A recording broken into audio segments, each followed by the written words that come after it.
Baik, kita kembali di spesial dialog dan saya langsung saja ke Bu Sili untuk menjelaskan apa yang mau dicapai oleh program Indeks Demokrasi Indonesia ini. Ya, jadi kalau kami di pemerintah itu punya yang disebut Rencana Pembangunan Jangka Panjang Nasional. Jadi nanti di akhir tahun 2025 kita ingin mewujudkan suatu demokrasi yang terkonsolidasi. Itu ciri-cirinya apa demokrasi yang terkonsolidasi itu adalah pertama supremasi hukum, kedua masyarakat politiknya independen, masyarakat ekonominya independen, masyarakat sipilnya independen, birokrasinya netral. Itu indikator demokrasi yang terkonsolidasi. Itu harus punya program, harus punya strategi untuk mencapai ke sana. Programnya banyak yang akan dilakukan. RPJMN yang pertama kita memperkuat kelembagaan demokrasi. Itu prioritas fokus pada RPJMN yang pertama. RPJM itu adalah rencana pembangunan 5 tahunan. Penjabaran dari rencana pembangunan jangka panjang yang 25 tahun, kemudian 5 tahun, 5 tahun, 5 tahun. RPJMN yang kedua adalah pada penguatan sebetulnya hubungan antara negara dengan masyarakat. Jadi penguatan lembaga LSM, Ormas itu dilakukan di RPJMN yang kedua. RPJMN yang ketiga itu fokus pada budaya demokratis, proses politik yang juga yang demokratis. Proses politik itu berkenaan dengan representasi, seleksi kepemimpinan publik. Budaya itu habit, jadi kebiasaan kita untuk sehari-hari dalam demokratisasi, jadi substansial. Nah, yang nanti yang kelima adalah yang keempat RPJMN yang terakhir adalah untuk percepatan semuanya, untuk walaupun banyak yang mempertanyakan memang bisa dipercepat, apa bisa direkayasa. Ya melalui program-program tersebut kita harus merencanakan semuanya. Itu mudah-mudahan di 2025 ini akan mencapai demokrasi yang terkonsolidasi. Jadi tujuannya itu, jadi ini harus dikawal, diukur. RPJM 1, RPJM 2, RPJM 3 sampai nanti terakhir yang disebut demokrasi yang terkonsolidasi. Jadi demokrasi yang intinya adalah masyarakat sendiri sudah menjadi kebiasaan untuk hidup berdemokrasi, toleransi sudah biasa, tidak ada diskriminasi siapapun silakan, tidak ada kekerasan, demo menyampaikan aspirasi tidak perlu kekerasan. Itu contoh-contoh pragmatis. Kita menuju ke demokrasi substantif tadi ya. Menuju ke demokrasi yang disebut bahasa akademisnya adalah demokrasi yang substantif. Ya. Barangkali ini, harus diterjemahkan ke bahasa sehari-hari ini Pak Syarif. Demokrasi, saya kira demokrasi itu untuk kesejahteraan. Nah, ini bagaimana? Ya, betul. Apakah kesana arahnya gitu? Ya tentu, nanti akhirnya akan terkait ke sana, karena kalaupun perdebatan keterkaitan antara demokrasi dengan kesejahteraan dan juga dengan pembangunan ekonomi, itu memang selalu terjadi perdebatan. Ada yang mengatakan terkait langsung antara demokrasi dengan pembangunan ekonomi, tapi juga ada beberapa juga menunjukkan tidak ada keterkaitan. Jadi artinya pembangunan ekonominya maju, tapi demokrasinya mundur. Jalan sendiri-sendiri gitu ya. Cuman yang menarik pertanyaan Ibu tadi akan dibawa kemana nanti indeks demokrasi Indonesia dan kontribusinya itu akan kemana arahnya. Tadi telah disebutkan bahwa di antara yang akan kita tuju itu adalah bagaimana dengan indeks demokrasi Indonesia ini bisa berkontribusi mendorong proses transisi yang prosedural ini menuju ke demokrasi yang lebih substantif. Yang namanya prosedural itu kalau diterjemahkan dari itu adalah suatu demokrasi yang baru hadir dalam bentuk simbol kelembagaan demokrasi. Contoh, kita baru berdemokrasi menghadirkan pemilu, tapi perilaku dalam pemilu itu belum demokrasi. Itu baru lembaganya sudah hadir, tapi perilaku demokrasi dalam pemilu belum tumbuh. Itu baru prosedural namanya. Partisipasi sudah ada, tapi prestasinya nggak bagus. Begitu juga partai politik. Yang namanya prosedural, kita baru menghadirkan kelembagaan partai politik. Kemudian bisa kita lihat ada lembaganya, ada kantornya, walaupun ada beberapa setelah verifikasi nggak ada kantornya gitu kan. Nah tapi paling tidak itulah namanya lembaga apa yang disebut dengan demokrasi prosedural. Tapi perilaku dari orang-orang di dalam partai politik itu belum berdemokrasi. Nah itu baru prosedural. Belum menuju ke yang substantif tadi. Jadi intinya apa? Yang namanya demokrasi substantif itu adalah suatu demokrasi yang hadir tidak saja dalam bentuk kelembagaan demokrasi, tapi juga ditandai oleh adanya inherennya perilaku demokrasi di dalam lembaga. Nah, reformasi kita selama 12 tahun ini ada kecenderungan untuk lebih banyak membangun kelembagaannya dan relatif kurang memberikan perhatian terhadap peningkatan perilaku dan kapasitas. Baik, karena indeks demokrasi akan menuju ke sana. Baik, nanti kita sambung lagi dan kita sambung lagi aspirasi berikut. Halo, selamat malam. Halo, selamat malam. Dengan siapa di mana ini, Dengan Pak? Pak Adi di Kuburaya. Adi dikorek, silakan Pak Adi. Iya, tentang politik ya. Selamat malam Bapak dan hadirin ibu ya.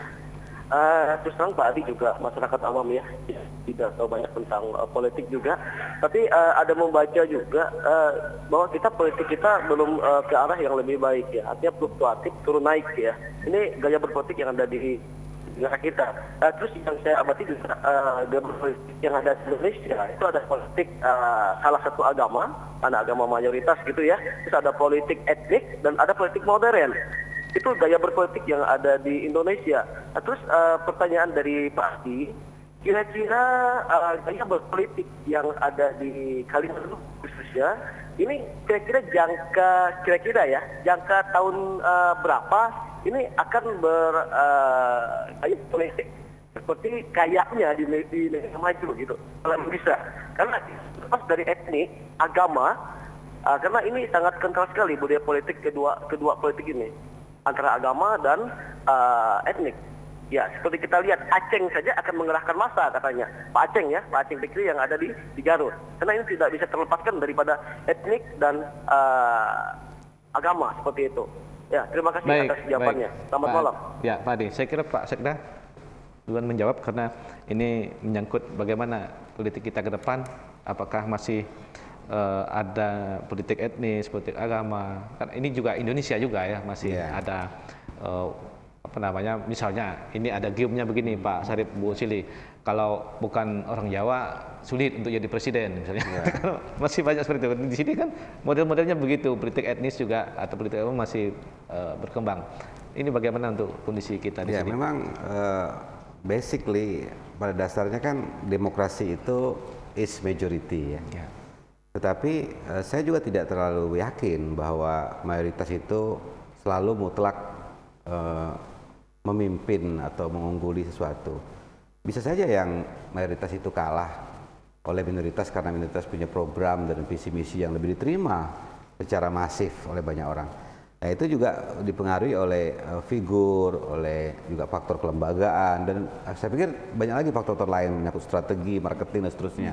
Dan bagaimana kemudian kelembagaan politik itu dibangun secara baik.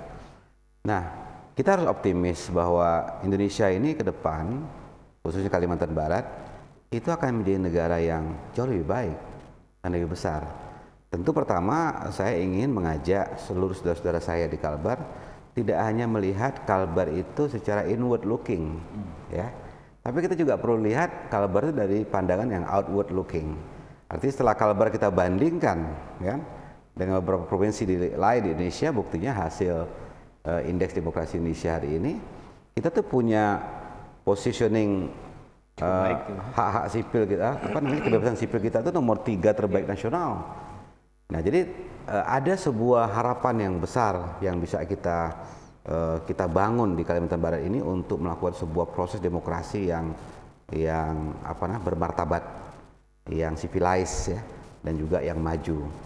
Demikian saya pikir. Ya, baik. Bisa singkat Pak Syarif menjawab Pak Adi tadi soal politik etnik, agama dan sebagainya. Karena Indonesia juga begitu gitu. Iya, menarik pertanyaan itu tadi, karena sebenarnya apa yang ditanyakan itu tidak hanya terjadi di Kalimantan Barat, itu hampir merata di seluruh Indonesia tentunya. Kenapa? Karena secara teoritis salah satu ciri dari karakteristik dari periode transisi itu adalah proses politik itu lebih banyak diwarnai oleh negosiasi tawar-menawar kepentingan antar elit negara, apa yang disebut dengan state actors, dengan elit masyarakat. Nah, itu adalah merupakan salah ciri dari atau karakteristik dari transisi, yang artinya tidak hanya terjadi di Kalimantan Barat, dia terjadi di mana-mana gitu. Nah, ketika terjadi negosiasi antara elit masyarakat dengan elit negara, kenapa elit masyarakat itu berperan? Karena pada periode transisi ini yang sudah melek politik dalam arti tanda kutip ya, ini adalah elit masyarakat. Jadi ketika keran partisipasi dibuka, yang sudah siap memanfaatkan keran partisipasi dan diuntungkan dari proses terbukanya keran partisipasi adalah elit masyarakat, belum civil society. Civil society itu karena sudah masih terlalu lama dijauhkan dari politik. Nah, sehingga proses antar elit itu memang terjadi ciri dari transisi demokrasi. Nah, persoalannya ketika transisi ini terjadi, kemudian muncul sejumlah reformasi ya, dan kemudian dibajak oleh para elit. Nah, disitulah tanpa disadari elit ini telah berkontribusi dalam menggerus rasa kekitaan itu. Misalnya, otonomi daerah lahir dalam rangka untuk mendekatkan pelayanan publik ke daerah, membangun demokratisasi. Tetapi kemudian dalam banyak hal dipelintir oleh para elit ini dalam rangka mencari dukungan politik, akhirnya muncul isu kedaerahan. Nah, kemudian pilkada muncul dalam rangka untuk membangun demokratisasi. Tapi dipelintir oleh para elit masuk ke arena kesukuan, etnisitas dalam rangka mendapatkan suara. Nah, hal-hal seperti inilah yang terjadi dalam transisi yang tidak bisa kita biarkan berproses sendiri. Dia harus dilakukan upaya-upaya secara sistematis agar bisa mengurangi, menekan kecenderungan ini sehingga kita bisa keluar dari transisi menuju substantif. Nah, Indeks Demokrasi Indonesia merekam itu.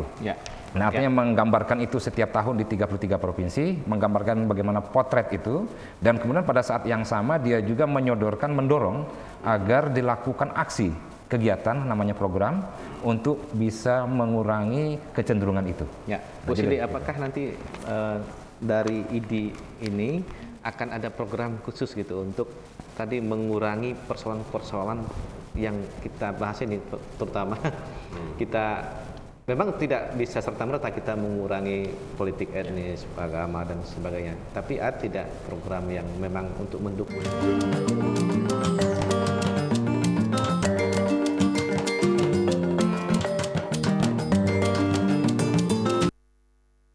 Baik pemirsa, kita sudah di penghujung acara spesial pada malam hari ini, dan seperti biasa kita minta final statement dari para narasumber. Yang pertama saya ke Pak Sarip, bagaimana harapan dan sarannya ke depan untuk kita semakin bisa demokrasinya semakin baik dengan menggunakan ID ini.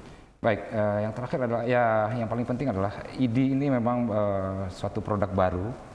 Ya, karena dia baru diinisiasi mulai tahun 2007 dan ini baru yang ketiga kali di tahun 2010. Ya, sebagai barang baru tentunya pro dan kontra itu pasti akan muncul.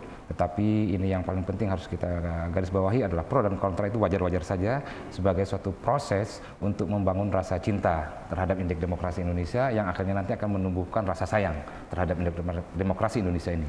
Yang jauh lebih penting adalah bukan angkanya saja yang harus kita simak, tetapi apa makna di balik angka itu dan apa yang harus dilakukan setelah angkanya diperoleh dalam bentuk program dan kegiatan.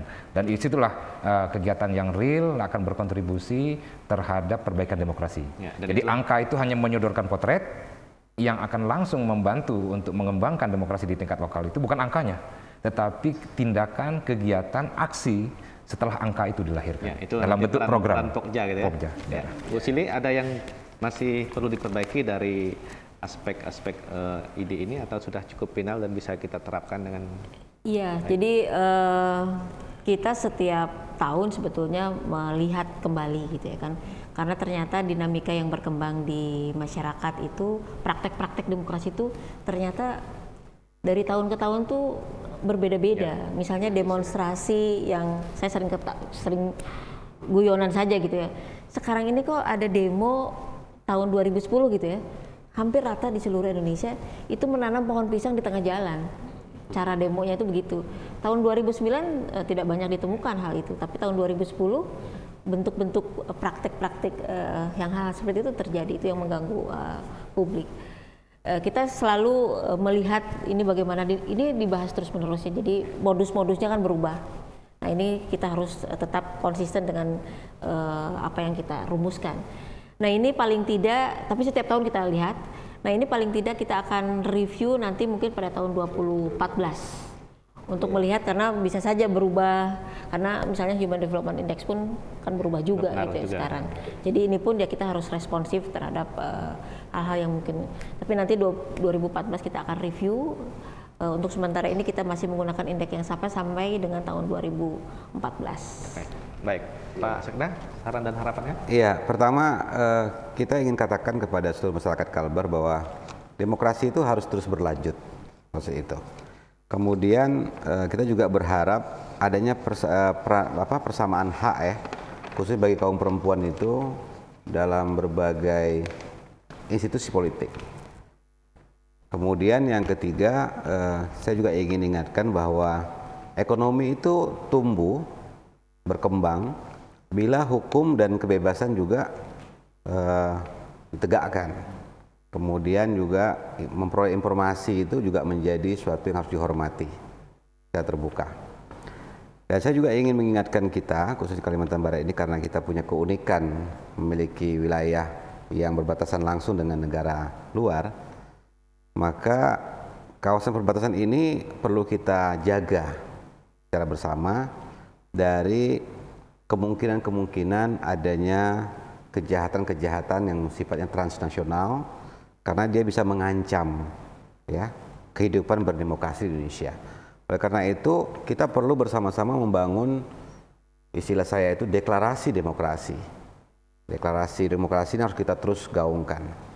Nah, soal kelembagaan kita juga kenal bersama, di masyarakat tuh sudah punya kebiasaan-kebiasaan rutin, yaitu nongkrong di warung kopi kan.